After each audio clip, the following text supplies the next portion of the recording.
sa kakatapos pa lang na laban ng ating pambatong si Cuadro Alas kontra dito kay Saul Sanchez. Tulad ng inaasahan ay madaling na ilang paso nitong si Cuadro Alas ang binansagang The Beast ng Mexico na si Sanchez. Ito nga po ay 2 beses na lumagapak sa loob lamang ng first round bago tuluyang inawat ng referee. Okay, so panalo po ang ating pambato via TKO sa first round. Ito yung ating pinaliwanag na noong isang araw pa lamang dito sa ating naging prediksyon noong nakarang araw pa lamang. Ito yung taliwas sa mga ibang vloggers na kung saan ito daw si Cuadro Alas delikado dito kay Sanchez. Okay?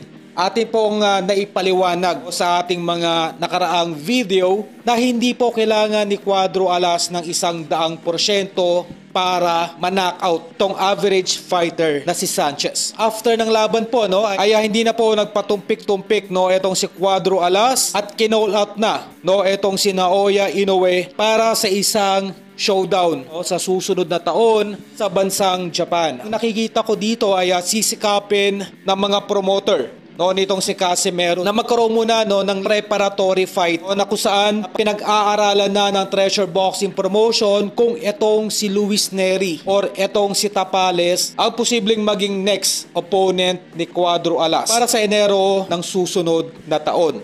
Dito po kasi magkakaroon ng comparison. Itong si Tapales at itong si Luis Nery ay pareho na pong natalo ni Naoya Inoue. Sa madaling salita, kung ito ay mananockout ni Casimero ng mas maaga, halimbawa sa loob ng 3 rounds, magkakaroon po ng hype mula sa mga Japanese boxing fans na itong si Cuadro Alas na ang maaaring makapagbigay ng mahirap na laban dito sa tinaguriang The Japanese Monster na si Inoue.